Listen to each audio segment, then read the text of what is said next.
Welcome to the Wheel of Question, brought to you by Jazzability Productions. Let's do this.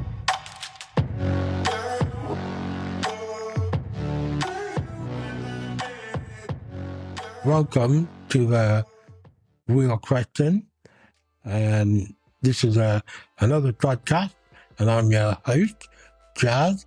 I have a special guest, all the way from USA, and with wonderful technology, I'm able to talk to her about ventilation. So this episode today, the real question is, what is life like being on a ventilator? Can you introduce yourself and share a bit about your background and your story? Really? Okay. Well, I go by the name Life with a Vent. I have a YouTube channel, and I started the YouTube channel because I have a lot of medical conditions, one of which is having the tracheostomy tube and ventilator, and I do videos about the tracheostomy tube and ventilator, and also about my health, and I don't know, that's just do a lot about YouTube. So I guess you went through a lot of, I don't know, bad experience and good experience at the same time. Yes. And I guess your channel is about making people aware about ventilation. And so, I myself started using the ventilation from summer of 2022. So I'm fairly new to ventilation compared to when you started your ventilation journey. So what sort of year did you start on the ventilation? I started on the non-invasive, the BiPAP, the mask on the face. I started that in 2016, and then I got the tracheostomy tube and used it via the tracheostomy tube in 2017. Yeah, because that's what they did to me. So when I went into hospital, I got passed out for a couple of days, and then I woke up. And so, what's this down my throat? It was a ventilation tube down my throat. I said, okay, interesting. I had no idea what was going on until they explained what was happening. And then, basically, after a week or so, they took the tube out and put me on the same mat you just told me about. And eventually, over time, they started testing out the new mask that I can use. Like during the day, I have the nasal ventilation mask, which you have seen, and at night time, it's the one that goes just under my nose and it covers my mouth as well. So I need ventilation just like you do. Yes, you do. So can you describe your disability and the initial diagnosis? Were there any signs of symptoms that would have been related to your disability, and how it impacted your daily life, basically?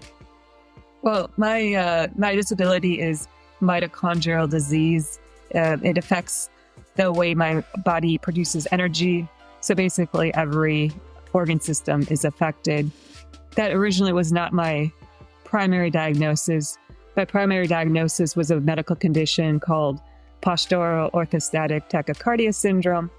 With that medical condition, my heart races anytime I stand up, and then every time I sit down, my heart rate goes back to normal. So that was my original diagnosis, but then they realized there was a lot more wrong with me than just that. So then I had additional testing, additional doctor visits, and they figured out it was mitochondrial disease. My symptoms really started in childhood. I had a lot of issues with my breathing, and they kept telling me it was asthma or it was just Okay. I was out of shape. So it progressed. And then when I was a teenager, I had a lot of muscle pain and muscle weakness. And again, they Yeah. just kept telling me, oh, well, you're just out of shape, or, they would just pass it off. So I had a lot of medical issues that weren't major, but just minor issues that nobody took seriously until I got profoundly sick about 15 years ago. So about 15 years ago is when everything kind of started, that I got majorly sick. And how has it impacted? Well, it's basically impacted everything. I can no longer work. I no longer attend school. So it's pretty much affected everything in my life. Wow. That's incredible. What kind of life did you have before you had, before you started your ventilation journey? What was it like? Can you share some of your memories before you started on your ventilation journey? So way before even starting with my medical issues, I led a pretty normal life. I went to school, I went to university, I worked a job, traveled, did a lot of things. And then once my health started deteriorating, then I could do less and less and less. Before getting a ventilator, I was extremely sick. I was in bed all the time. I couldn't move because every time I moved, my body couldn't get enough air and enough oxygen. That I just had to stay in bed all the time. So actually, once I got the ventilator, I can actually do more now. I can get out of bed. I can go sit and do things. Yeah, because I remember I went through a period of about 5-6 months where I just generally felt tired during the day. And I just thought that was due to the fact that I wasn't sleeping well. Okay. And because it taken me a long time to turn in bed by myself because I didn't have any night care at the time. And so I just put it down to that. And so one day I went to see my GP doctor, and I had a bit of a urine infection. So he gave me an antibiotic for that, and I remember getting in my car, and it took me absolute ages just to put the seatbelt on. And I don't know how I managed to drive to my brother's that evening, and then that's when it all sort of kicked off. Because with me, it was like, I was having like soup with toast. I got a piece of toast stuck in my throat, and then it aspirated into my lungs. So I ended up with pneumonia. And only then, when I was in intensive care, they discovered that my CO2 levels in my lungs were on the high side. Okay. And because I suffer from muscular dystrophy, the muscles around my lungs have weakened, and it wasn't, when you breathe out, it wasn't pushing the CO2 levels out of my lungs enough. So that's the reason why I've ended up on ventilation and so on. Is it true that you were planning to be a doctor? Yes, sir. I was planning on it, but I got sick and was never able to finish my studies. That's the same. But you seem to know a lot about ventilation. So, obviously you've been on it a lot longer than I have. So, what about how do you cope, and what kind of support do you have? For example, how did you and your family cope with your diagnosis, and how did you cope with you being on a ventilation, etc.? Okay. My family at first, my mom has always been very supportive. My other family members were not so supportive. They had a hard time accepting that I was on a ventilator. So it was very challenging for them. As I've been on a ventilator now for 7 years, everybody in my family accepts it and knows it's part of my life. So it's not a big issue now, but when I first got on a ventilator, they just had a lot of questions, and they thought I just wasn't trying hard enough and that I didn't need a ventilator. So it was a challenge to explain to them that no, it doesn't matter how hard I try to breathe, I can't breathe properly and I need a ventilator. Yeah, and what kind of support did you have while you're making the transition onto ventilation? I had my mom and my dad. They've always been very supportive. My mom, very much supportive. She was very, very scared about going on a ventilator. But as soon as she saw how much more energy and how much better I was that I had a ventilator, she immediately was very happy that I had a ventilator. Yeah.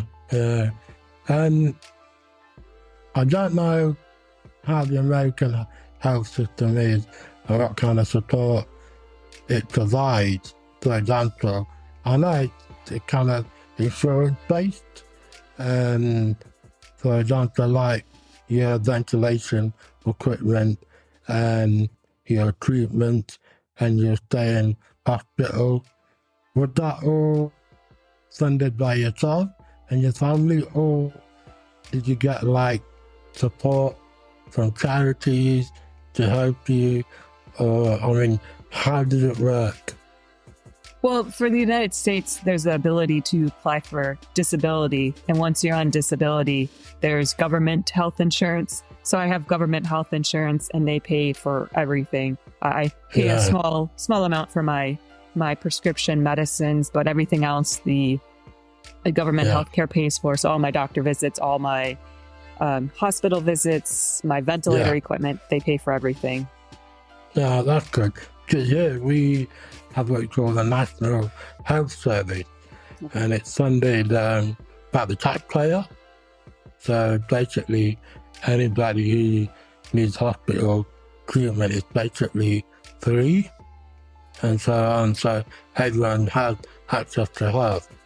And so it kind of made me wonder, because I know in America it's like mostly it's insurance based, and a lot of people cannot afford like medical treatment and so on. So I just wondered how it was over there, So all the help you get is from the government for your treatment. So that's good. What about changes in your daily routine? Basically, how did it change before your ventilation started, and how did it change compared to after you started your ventilation journey? Well, and basically, what adaptation did you make to make yourself feel comfortable as well as everyone around you? Yeah. Well, the big issue was just leaving my home. Before, I could just leave my home whenever I wanted to and go to doctor's appointments and not have to plan. But now that I have a ventilator, I have to make sure my airways are hydrated before I leave my home, so I don't get all that mucus. Then once I go to the doctor's office, I always have to look for an outlet to keep my ventilator charged. And then once I get home, then I have to use a nebulizer to help rehydrate my lungs. So it's just a lot of extra steps on both sides of whenever I leave my home. Yeah, so it is a lot of preparation. I mean, I know when I go out, I know that my ventilation has like a 6-hour battery on it, but I also need to take my power cord and the power brick just in case I need it for a little bit longer. So I know it requires a fair bit of planning beforehand. I also use a nebulizer, but luckily for me, I only need it like basically once a day. Okay. And but I also use a cough assist. Okay. So because my lungs are not strong enough to cough like a normal person can and remove the phlegm, so I have to use a cough assist. Do you also use a cough assist? I have in the past, but I have issues with my pancreas. So every time Right. it vibrates, it really hurts my pancreas. So I had to stop using Really? it. Yeah. Okay. Yeah, like you said, you have a YouTube channel, Live with Events. And can I ask what inspired you to make a YouTube channel? Well, it was in April of 2020. My mom was watching a lot of YouTube because there was nothing else to do during that time. And she saw other Yeah. people on YouTube and she said, "You can make YouTube videos." And I said, no, I can't. And so she gave me a challenge to make a YouTube video. So I Yeah. did. And to my shock, it actually did really, really well. So Yeah. I then thought, well, I'll make a second video. And the second video did really, really well. And then I just started making a video just about random things. And Yeah. surprisingly, it did really well. So then I just kept making one video a week and it's just turned into Life with Event. And as I went along, I discovered people wanted information about Okay. a ventilator, about tracheostomy tubes. So I made it a mixture of my life and educational videos. Oh, that's really good. That's really good. And did you get a lot of feedback from people who view your videos? Yeah. At first, I got a lot of feedback, positive feedback, and even as I continue, people constantly message me or email me and ask questions, and they also give criticism and they also give compliments. So it's always a lot of feedback I receive. Yeah, and using your platform, what kind of misconceptions about living with a ventilation do you aim to dispel? Well, the primary one is that having a ventilator is not a life sentence. People think when you get a ventilator that you're on the brink of death and they think this is it. And I want to dispel that. I want to say, no, it's another chapter in your life. Whether some people only live maybe a month more with the ventilator, some people live years, but either way, it's another chapter and it's another way to continue living, and it's not a death sentence. It's a life. I mean, it's a choice to continue living, and people should not be afraid of it. Yeah. What about the emotional and social aspect side of things?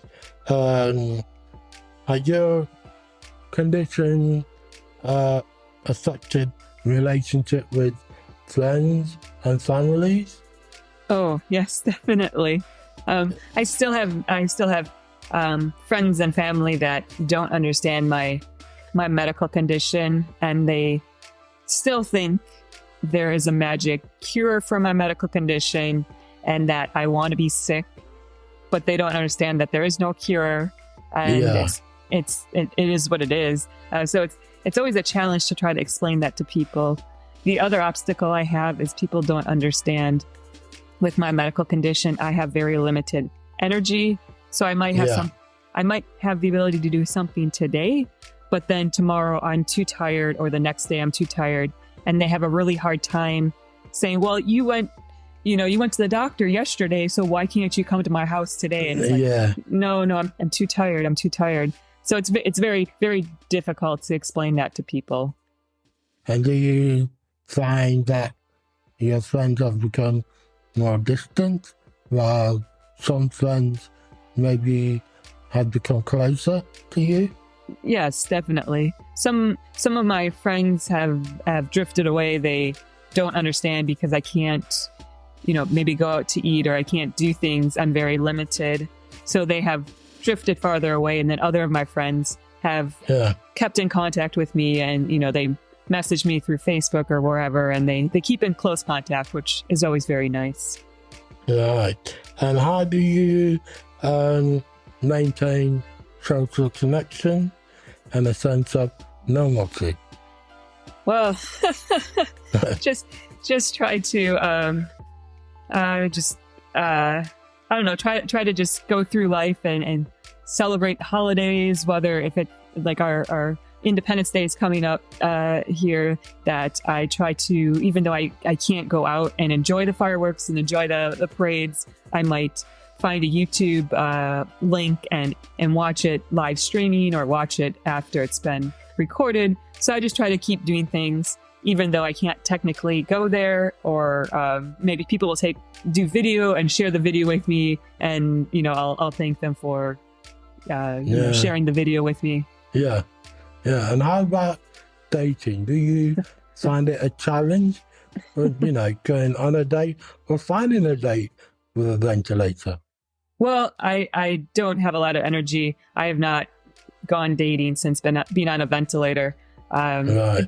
It's very hard to meet anybody because I don't leave my house a lot. And, the date would be, well, I guess come over here and we'll maybe watch a movie. But it's kind of hard. So I haven't pursued dating, which has been fine. Yeah. So what about the emotional side of things? I mean, how did you feel from the previous life? And then emotionally, how did you feel when all this stuff was happening to you? And then how did you feel when you were first on the ventilation compared to now? So going back, before I was sick, I just lived my life and didn't think anything of it. Yeah. Once I started getting sick, I was constantly trying to find a way to find a cure, to find a way to get better. And then once I figured out that was not going to happen, I became very, very depressed and very upset. So there was a time that I just did not do much. And then once I got a ventilator, it actually was a reverse process, that now that I had a ventilator, I was so happy to have a ventilator, to be alive, that I tried to start doing little things, maybe writing somebody a birthday card, or just doing little things to help people and just to be appreciative of my life. Yeah, because I initially found it a little bit hard to deal with. I mean, basically, I knew about muscular dystrophy was it's basically a muscle wasting condition. And when it happened to me, I did not expect that to happen. And when it did happen, I was like, oh God, how do I get through this now? And it just eventually kind of trained my mind to accept, you have to accept that it's happened, and you have to accept, well, I had to accept that I have to do this to basically continue with my life. And once I accepted it, it kind of got easier to deal with mentally. And I remember when I was in hospital and had this chesty cough, because of pneumonia, and they were doing sessions of catheters in the hospital. They're doing like 5 rounds of catheters, and I was like, no, give me more, so I can get out of there. I was like in hospital for 67 days. Wow. I was just getting so frustrated because the people come in and then they leave before I do. I was like, oh great, here goes another one while I'm still here. And then one weekend, there's a chap who came on Friday night, and by Saturday afternoon, he left already. I was like, how come everyone's leaving before me? So it came a bit of a ongoing joke in the hospital. But yeah, mentally I found it hard to deal with at the beginning. And also because I was in hospital for a long time, and the day I left, I felt really anxious and nervous about being home again. Okay. Because it was a whole new scenario to me, a whole new thing to deal with while I was at home, basically. But yeah, it was an interesting journey so far, and that's what for both of us. It keeps getting better. What about any memorable moments as a content creator? Do you have any, like a piece of memory that jumps out at you that you remember? Well, just some of the comments I received. Some of them are very heartfelt. That they say, thank you. You helped save. One of them was, you helped save our daughter. She was very, very sick. She was not getting the right medical treatment. We watched your videos and we were able to advocate for her. So that was very nice. Another one, I've gotten several like this, that the people said they were in a very bad place. They were going to commit suicide. They happened to find one of my videos on YouTube, and because they watched the video, they decided not to commit suicide. So that was really impactful. Wow, that's amazing. It shows you've done a lot of good work already. So, yeah, that's good. What about advice? What advice would you give to others who may be going through the same problems as you did, or someone who started out on being on a ventilator? What kind of advice would you give to them? One of the pieces of advice would be to not get discouraged. A lot of times there's a lot of information given to you. It can seem overwhelming. The biggest thing to do is not to let that get to you. Just write everything down or record things on audio. And if you have questions, come back to the medical provider and ask questions. Because a lot of times people have questions and they go home and they never ask the questions. So they don't know how to do something, and then a problem comes up and they don't know how to deal with the issue. Whereas if they had this question and they addressed it ahead of time, then they would have the information or the resources to deal with it. So that's just one thing, is don't be overwhelmed. Just take it little by little. And if you have questions, call somebody. Just don't try to figure it out, because you're going to need some sort of assistance and guidance. And they something that you think might be a big deal might be a real easy fix. And if you never contact somebody or get the information, you might make the issue very complex, and it could have just been a very simple solution. So I suppose sometimes people do try to do it their own way, and then they get frustrated. Why isn't this working? And why is this working? I guess some people can be a bit stubborn in wanting to go and see a doctor because they don't like doctors or hospitals. I mean, I certainly don't like going to see the doctor, but I know sometimes I have to. So, but I guess everyone's handled it differently in a way, Do you live alone, or do you live with friends or family? And do you have anyone who helps you, like carers, for example? I live with my parents, and they do most of my caring. I don't require a lot of extra caring, but they do. For example, take me to my medical appointments. If I need something from the drugstore, they will go to the drugstore.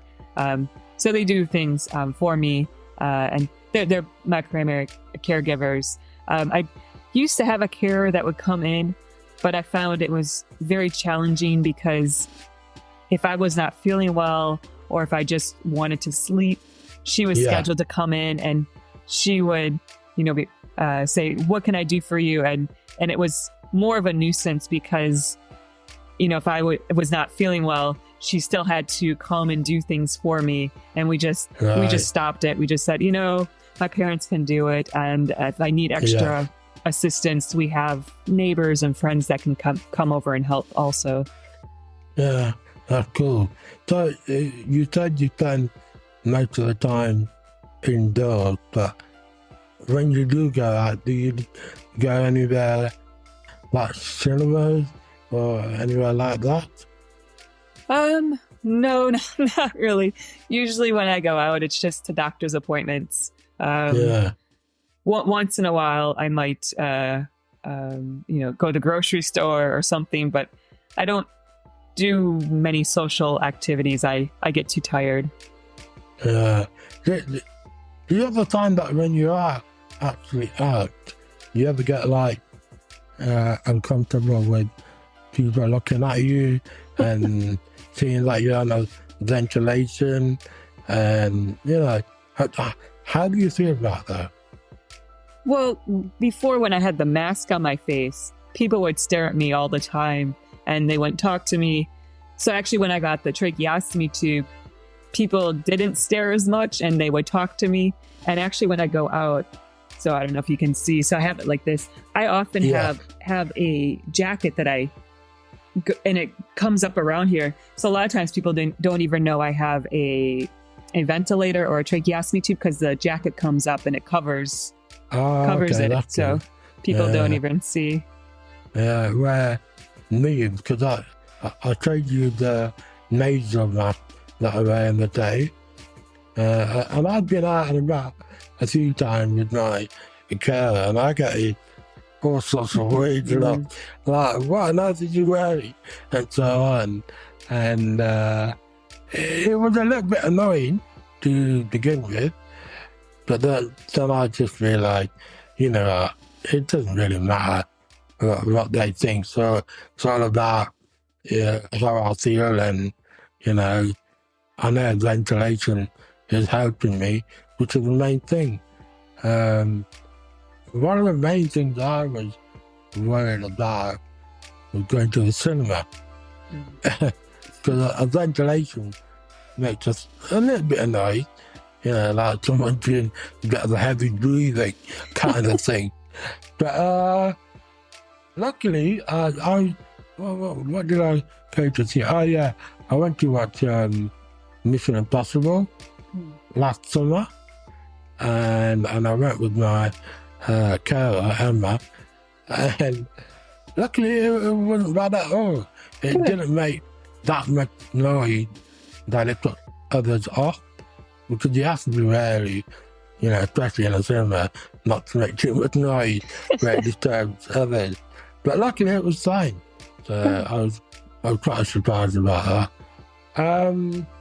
One other question I wanted to ask you was, what about nighttime? How did that work with your type of ventilation? So at night, I run a nebulizer to hydrate my lungs. Once my lungs are all hydrated, I just make sure the water chamber on my heated humidifier is full, and then I just go to sleep. It's not that difficult. Yeah. Do you find that you are now able to sleep better than before you were on ventilation? Yes, definitely. I get a much better night's sleep on the ventilator. The only thing I have problems with is I sometimes get tangled up in my ventilator hose, air hose. So that's sometimes frustrating because I get all tangled up and yeah. I've certainly found that I sleep better when on ventilation than I used to. So I used to wake up and needing to turn, and because I didn't have night care, it used to take me ages just to turn. But now I get 24/7 care. Oh, okay. So the night time, when I need to turn, I just ask my carer to return. But yeah, it's all good. So I need to get a good night's sleep. Good. Yeah. I know you have a YouTube channel. I know everyone can access it.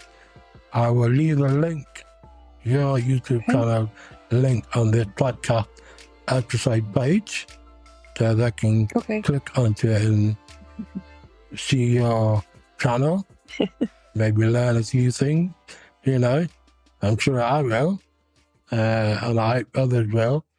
And I think you are such an inspirational person, and I think that you have already helped a fair bit of people, and I think it's great that you're making videos about your ventilation and to create awareness for others to realize what life is like being on a ventilator. And that brings us to the end of this podcast episode. And thank you so much for your time. And I wish you a very happy Independence Day thank you. for tomorrow. Do you have any plans? Maybe watch the fireworks, but if we watch the fireworks, we can see them from our house. So maybe if I feel ambitious, I might go outside, but otherwise I'll just watch it. They're live streaming the fireworks, so I might just watch it inside. Yeah, that's cool. That's cool. Thank you so much. I really appreciate you coming on and talking about ventilation and your life. And like I said, I'll put your YouTube channel link on the podcast episode. Okay. So they can click onto your link. Thank you. And I really do suggest that others should go and check your channel out because it's so good. Yeah, thank you very much. Well, thank you. And you take care of yourself and keep in touch. Okay, will do. Thank you so much. Okay. Take care, Anna. Okay, bye. Bye. Thank you so much for tuning into my podcast. I hope you enjoyed the show and were able to take away something valuable. I want to remind you to follow me on our social media network to stay connected. On Facebook, you can find me at The Real Question. On Twitter, you can find me at Real Question. On Instagram, you can find me at The Real Question. You can also email me at therealquestion@gmail.com. Keep engaged with me online as I would love to hear from you. And who knows, I may even reply. Your follow, likes and shares makes all the difference and really help to build up this podcast and help it grow. So please spread the word. I would really appreciate it. Also, please subscribe to my podcast so that you'll be notified when a new episode is online to listen to and enjoy. Also, check back soon for more episodes. Until then, stay safe and thanks again for listening.